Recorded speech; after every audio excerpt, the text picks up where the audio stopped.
Hello students, আজিৰ এই ভিডিওটোৰ পৰা আমি স্টাৰ্ট কৰিব গৈ আছো ক্লাস 7 ৰ ম্যাথছ য'ত আমি আসাম ষ্টেট বোৰ্ডৰ ক্লাস 7 ৰ ম্যাথছৰ গোটেইবোৰ এক্সাৰসাইজ মানে কৰি চাও আহাৰ সমাধান কৰিম আৰু তাৰ আমি এটা প্লেলিষ্ট বনাম আমাৰ এই যোনটো ডিজি ক্লাস চেনেল আছে তাত এটা প্লেলিষ্ট বনাম য'ত এই গোটেইখিনিৰ এক্সাৰসাইজ তোমালোকে পাই যাবা ওকে সো তাৰে এইটো হৈছে প্ৰথম ভিডিও য'ত আমি যোনটো প্ৰথম লেসন আছে ডাঙৰ সংখ্যাৰ অন্বেষণ তাৰ 1.1 যোনটো এক্সাৰসাইজ আছে মানে কৰি চাও আহা আছে হেতু স্টাৰ্ট কৰিম আৰু গুটেইখিনিৰ যোনখিনি অংক দিয়া আছে গুটেইখিনিৰ সমাধান কৰিম ওকে সো বলা এতিয়া আমি ভিডিওটো স্টাৰ্ট কৰো বাট তাৰ আগতে তোমালোকে চেনেলটো সাবস্ক্ৰাইব কৰি ৰাখিবা সাবস্ক্ৰাইব কৰি বেল নোটিফিকেশনটো অন কৰি ৰাখিবা যাতে ভিডিওবোৰ অহাৰ লগে লগে তোমালোকে নোটিফিকেশন পাই যোৱা ঠিক আছে সো বলা এতিয়া আমি যোনটো 1.1 আছে তাৰ প্ৰথম যোনটো অংক আছে হেতু চাও কি আছে ওকে সো প্ৰথম কোৱেশ্চনটোত কি কোৱা হৈছে যে তলত দিয়া সংখ্যাসমূহ আখৰেৰে লিখা তাৰ মানে ইয়াত কিছুমান সংখ্যা দিয়া আছে আৰু এই সংখ্যাসমূহ কি কৰিব লাগে আমি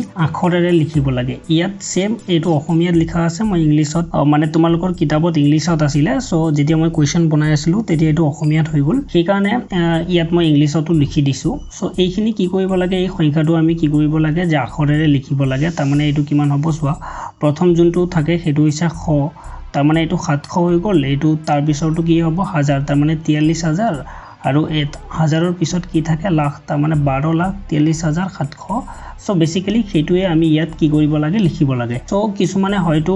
এইখিনি তোমালোকৰ ক'ব নোৱাৰে যে কিমান হ'ব কিমান নহয় যে কোনটো 1000 হ'ব কোনটো লাখ হ'ব কোনটো কোটি হ'ব সেই কাৰণে মই অলপ এক্সপ্লেইন কৰি দিম সো সাপোজ এই গুটেইটো এটা নাম্বাৰ আৰু তোমালোকে অলৰেডি জানা যে যেতিয়া আমি নাম্বাৰৰ একক দশক কৰো তেতিয়া কি হয় এটো আমি ৰাইটৰ পৰা কৰি যাও মানে এইটো সাইডৰ পৰা সো প্ৰথম ঘৰটো বা প্ৰথম অংক বা ডিজিটটো কি হয় হেতু হৈছে একক তাৰ মানে যদি ইয়াত কিবা নাম্বাৰ থাকে তেতিয়া আমি তাক অনলি কি বুলি কম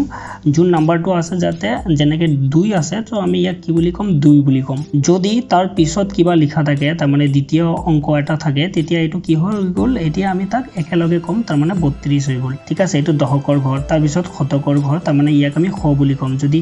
7 লিখা থাকে তেতিয়া আমি কম 700 8 লিখা থাকিলে কম 800 32 তাৰ মানে 732 যদি 8 থাকিলে হয় তেতিয়া আমি কলো হয় 832 আৰু তাৰ পিছত যদি থাকে দুটা ঘৰ তেতিয়া আমি সেই দুটা ঘৰক হাজাৰ বুলি কও এটুক তোমালোকে এনেকে পঢ়িছিলা যে একক দশক শতক হাজাৰ তাৰ পিছত এটো অযুত তাৰ মানে অযুত মানে হৈছে 10000 সো ইয়াত যদি কিবা এটা সংখ্যা থাকে সাপোজ আছে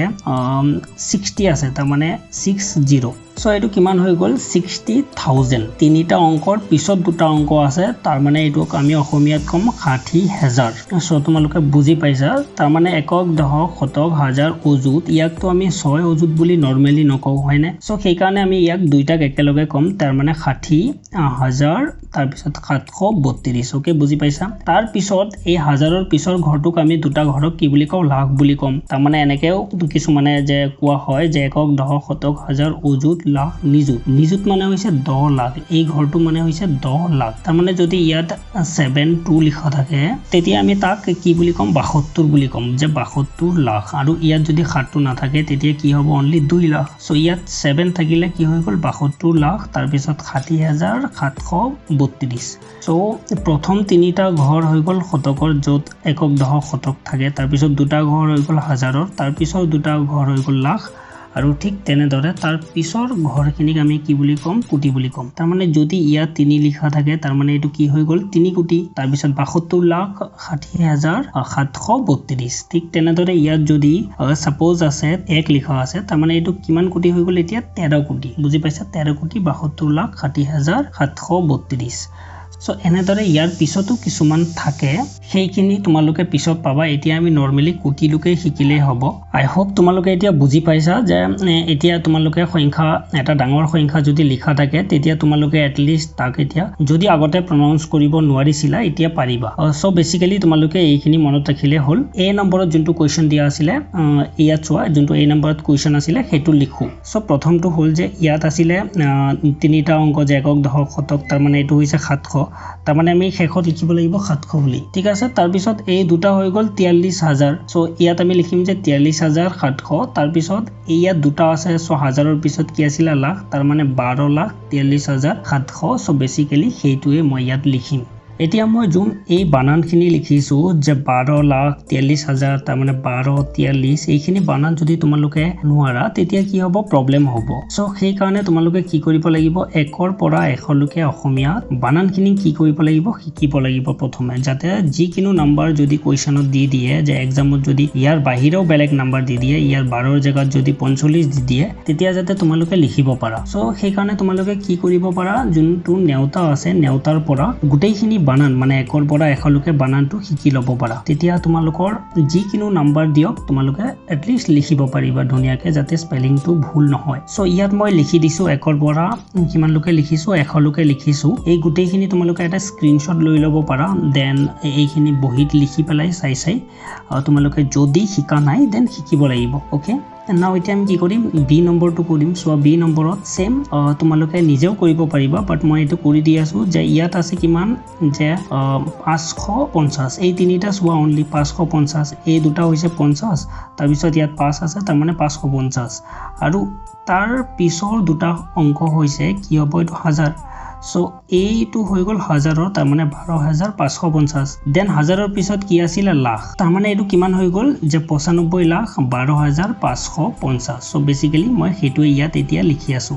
স্পেলিং খিনি যোনখিনি বানান আছে সেইখিনি তোমালোকে শুদ্ধকে লিখিব লাগিব যাতে ভুল নহয় সো 95 লাখ 12550 ওকে নাও আমি থাৰ্ড যোনটো আছে থাৰ্ডটো তোমালোকে চাব পাৰিছা যে ইয়াত আছে 205 তাৰ পিছৰটো 1000 তাৰ মানে 20205 আৰু ইয়াত আছে লাখ তাৰ মানে 7,20,205 এইটো তোমালোকে নিজে লিখিবা বহুত ইজি হয় দেন যোনটো ফোৰ্থ আছে মানে ডি নম্বৰ হেতু মই লিখি দিও যে এটো আছে কিমান যে 710 তাৰ পিছৰ দুটা অংক হৈছে 1000 তাৰ মানে 80,710 আৰু তাৰ পিছৰটো লাখ তাৰ মানে 55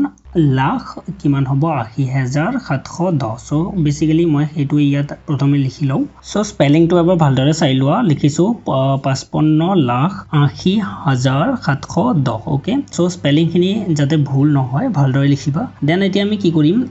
এইখিনিটো তোমালোকৰ যোনটো স্পেলিং লিখিছিলো সেইখিনি তাৰ পিছত যোনটো 2 নম্বৰ আছে হেতু কৰিম যে তলত দিয়া সমূহ সংখ্যাৰে লিখা সো যোনটো আমি 1 নম্বৰত কৰিছিলো তাৰ উলুটাটো ইয়াত দিছে যে আখৰেৰে লিখি দিছে এতিয়া আমি সংখ্যাৰে লিখিব লাগিব ঠিক আছে সো বহুত ইজি হয় প্ৰথমেটো মই 1 নম্বৰটো কৰিম এই নম্বৰ যোনটো আছে ইয়াত চোৱা কি লিখিছে যে 5 লাখ সো মই ডাইৰেক্ট কি কৰিম 5 লিখি দিম তাৰ পিছত কৈছে কি হ'ব 20000 সো মই ইয়াত কি কৰিম 20 বুলি লিখি দিম তাৰ পিছত কি কৈছে 312 সো মই ইয়াত লিখি দিম যে 312 যেহেতু ইয়াত কোনো কমা দিয়া নাই মই এতিয়া কি কৰিম কমা দি দিম সো কমাটো কেনেকৈ হয় তিনিটাৰ পিছত দুটাকে তাৰ মানে প্ৰথমে আমি তিনিটা সংখ্যা ললো মানে ৰাইটৰ পৰা হ'ব সো ৰাইটৰ পৰা তিনিটা সংখ্যাৰ পিছত কমা দিম তাৰ পিছত আমি কি কৰিম দুটাকে কি কৰিম কমা দি গৈ থাকিম সো ইয়াত যেহেতু অনলি এটা সংখ্যা আছে 5 সেই কাৰণে মই এটাৰ পিছতে ইয়াত কমা দি দিছো সো এটো যদি তোমালোকে পঢ়া তেতিয়া কিমান হ'ব এটো 5,20,312 ওকে সো নেক্সট বি নম্বৰটো কৰিম সো যে বি নম্বৰ দিছে যে 30,14,105 সো প্ৰথমেটো মই 30 লিখি দিম তাৰ মানে 30 তাৰ পিছত 14 লিখি দিম 14 এন্ড দেন 105 সো মই কি কৰিম 105 লিখি দিম তাৰ পিছত মই আকৌ কি কৰিম কমা বহাই দিম তাৰ মানে কমাটো দিবই লাগিব এতিয়া সো স্পেচটো অলপ কম হৈ গল কমাৰ জায়গাত সো মই অলপ ঠিক কৰি দিও প্ৰথমে এটো ওকে সো মই যে ইয়াত যোনটো লিখিছো যে 30,14,105 সো 105 টো কিছুমানে কি হয় অলপ কনফিউজন লাগে কিছুমানৰ যে ইয়াত কিছুমানে এনেকেও লিখি দিব পাৰে যে ডাইৰেক্ট এইটো যদি লিখি দিয়া 14 ৰ পিছত এইটো 1 আৰু 5 তেতিয়াটো এইটো কিমান হৈ যাব 15 সো তোমালোকে বুজিব লাগিব যে 105 মানে এনেকুৱা সো যদি মানে কিছুমানৰ কনফিউজন থাকে তেতিয়াহে কৈ আছো নৰমালি তো বহুতৰ এইটো ম্যাক্সিমামৰে এনেকুৱা কনফিউজন নাথাকে বহুত ইজি নাম্বাৰ হয় দেন আমি কি কৰিম সি নাম্বাৰটো পঢ়িম যে সি নাম্বাৰত কোৱা হৈছে যে 77 লাখ সো মই ডাইৰেক্টলি ইয়াত লিখিয়ে দিম যে 77 মানে 77 সো মই ইয়াত ডাইৰেক্ট 77 লিখি দিম তাৰ পিছত পঢ়িম যে 55,000 তাৰ মানে 55 লিখি দিম যে 55 মানে কিমান হয় 55 তাৰ মানে 55 এতিয়া মই লিখি দিলো 77 তাৰ পিছত 55 তাৰ পিছত কি কৰিম ইয়াত তাৰ পিছত কোৱা হৈছে যে 664 তাৰ এতিয়া আমি লিখি দিম যে 664 বুলি লিখি দিম সো এটো মই লিখি দিলো যে 664 সো এতিয়া আমি কি কৰিম আকৌ কমা বহাই দিম সো কিমান হৈ গল যে 77,55,664 ঠিক আছে 64 মানে 66 নহয় 64 66 হলে হয় 64 হয় এটো কোৱেশ্চনত লিখা আছে যে 64 বুলি ওকে নাও ডি নম্বৰ নাই একচুয়ালি তিনটাই আছিলে সো ইয়াত কি হল আমাৰ 1.1 যোনটো এক্সাৰসাইজ আছিলে গোটেইটো কমপ্লিট হৈ গল অনলি দুটা কোৱেশ্চন দিছিলে প্ৰথমটোত আছিলে যে কি কৰিব লাগে সংখ্যা দি দিছিলে আমাক আখৰেৰে লিখিব লাগে আৰু যোনটো সেকেন্ড কোৱেশ্চন আছে তাত কি হৈছে আখৰেৰে লিখি দিছে এতিয়া আমি কি কৰিব লাগিছিল যোনটো সংখ্যাৰে লিখিব লাগিছিল ওকে নাও যদি তোমালোকৰ কি হয় কিছুমানৰ কনফিউজন থাকে বা কি হয় এই লিখাখিনি তোমালোকৰ লাগে পিডিএফ ফৰমেটত দেন তোমালোকে মোক এইটো যোনটো নাম্বাৰ আছে WhatsApp নাম্বাৰ তাত মেছেজ কৰিব পাৰা তেতিয়া মই সেন্ড কৰিব পাৰিম পিডিএফ টো সেন্ড কৰি দিম বা কিবা কনফিউজন থাকিলেও বেলেগ কিবা চেপ্টাৰৰ বা অনুশীলনীৰ মানে কৰি চাও আহাৰ তেতিয়া মোক ইয়াত কন্টাক্ট কৰিব পাৰা বা মেছেজ কৰিব পাৰা ওকে এইটো নম্বৰত আৰু নেক্সট ভিডিওটোত আমি কি কৰিম যোনটো কৰি চাও আহা 1.2 আছে সেইটো কৰিম আৰু তাত চোৱা কিছুমান অংক আছে কেইটা অংক আছে টোটাল 4টা অংক আছে সো গোটেইখিনিৰ আমি সমাধান কৰিম সো হে তোমালোকে চেনেলটো সাবস্ক্ৰাইব কৰি নোটিফিকেশনটো অন কৰি ৰাখিবা যাতে যেতিয়া মই এই 1.2 ভিডিওটো দিও তেতিয়া তোমালোকে নোটিফিকেশন পাই যোৱা ওকে সো দ্যাটস ইট